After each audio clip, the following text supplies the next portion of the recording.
Ahmedabad BZ ગ્રુપના કૌભાંડ મામલે સીઆઈડી ક્રાઇમની તપાસ તેજ થઈ ચૂકી છે અને કરોડના કૌભાંડમાં અત્યાર સુધીમાં 6 શખ્સ કે જે ધરપકડ થઈ ચૂકી છે। મુખ્ય એજન્ટ અને કમિશન એજન્ટ સહિત 6 લોકોની ધરપકડ કરવામાં આવી। તમામ આરોપીને કોર્ટમાં રજૂ કરવામાં આવ્યા। સીઆઈડીના સિનિયર અધિકારીઓ દ્વારા રાતભર પૂછપરછ ચાલી। કેવી રીતે કૌભાંડ ચાલતું તે અંગે વિગતવાર એજન્ટોની પૂછપરછ કરવામાં આવી। મયુર દરજી, વિશાલ ઝાલા, રાહુલ રાઠોડ, સંજય પરમાર, અંકિત રણવીર સિંહની પણ ધરપકડ કરવામાં આવી। એજન્ટોને આપવામાં આવેલી કાર તથા અન્ય ચીજવસ્તુઓ કબજે કરવામાં આવી। મયુર દરજી દ્વારા 2.5 કરોડ રૂપિયાનું બીઝેડ ગ્રુપમાં રોકાણ થયું હતું। એજન્ટોને 5 થી 25% સુધી કમિશન આપવામાં આવતું। 5 લાખના રોકાણમાં મોબાઈલ અને 10 લાખ રોકાણમાં સ્માર્ટ ટીવી અપાતું। 2016થી શરૂ થયેલી પોન્ઝી સ્કીમમાં 2020માં સમગ્ર રાજ્યમાં શરૂ કરવામાં આવી। હિંમતનગર, અરવલ્લી, મહેસાણા સહિતના વિસ્તારમાં તેની ઓફિસ હતી। રાજ્યના અલગ અલગ શહેરમાં 20 થી 25 ઓફિસ ખોલી રોકાણ કરાવાતું હતું।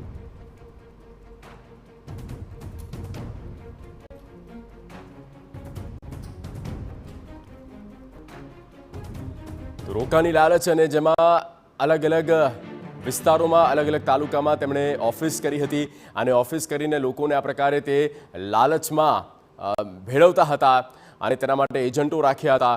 અલગ અલગ જાહેરાતો રાખતા હતા, લોભામણી સ્કીમ આપીને અલગ અલગ ઇનામો પણ આપતા હતા। આ પ્રકારની તમામ હકીકતો સામે આવી છે અને એજન્ટની કાર, અન્ય ચીજવસ્તુઓ પણ કબજે કરવામાં આવી છે। સંવાદદાતા રોનક વર્મા ફોન પર। રોનક, સીઆઈડી ક્રાઇમ કે જે આરોપીના 10 દિવસના રિમાન્ડ માંગ્યા છે, ઓવરઓલ બિલકુલ થી પાછલા કેટલાય મહિનાઓથી સતત વિવાદમાં રહેતી સ્કીમ એટલે કે ઉત્તર ગુજરાતમાં હચમચાવનારી પોન્ઝી સ્કીમ અને ગુજરાત સીઆઈડી ક્રાઇમ વિભાગ દ્વારા જે પ્રકારે કાર્યવાહી કરવામાં આવી અને 7 જેટલા આરોપીઓને પકડીને અમદાવાદની ગ્રામ્ય કોર્ટમાં રજૂ કરવામાં આવ્યા છે, જેમાં એક એજન્ટ સહિત જે બીઝેડ ગ્રુપ છે તેના જે સ્ટાફ છે તેની સીઆઈડી ક્રાઇમે ધરપકડ કરી હતી અને ધરપકડ કર્યા બાદ તેમને અમદાવાદ ગ્રામ્ય કોર્ટમાં રજૂ કરવામાં આવ્યા છે। મહત્વની વાત એ છે કે મુખ્ય સૂત્રધાર મયુર દરજી સહિતના જે લોકો છે જેમની ધરપકડ કરવામાં આવી છે તેમના 10 દિવસના રિમાન્ડ છે તેમની માંગણી છે તે પ્રકારની માહિતી અત્યારે મળી રહી છે। આ ઉપરાંત મુખ્ય સૂત્રધાર સહિત અન્ય જે લોકો પકડાયેલા છે તેમને પણ રજૂ કરવામાં આવ્યા છે।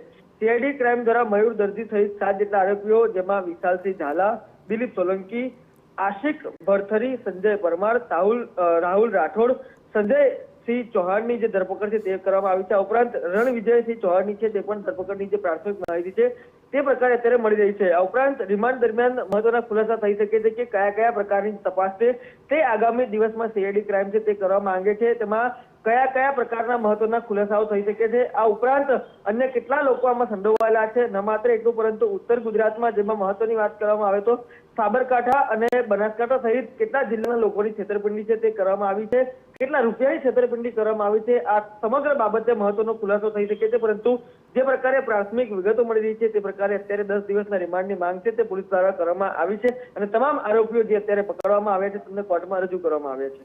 રોનક, આભાર તમામ માહિતી માટે।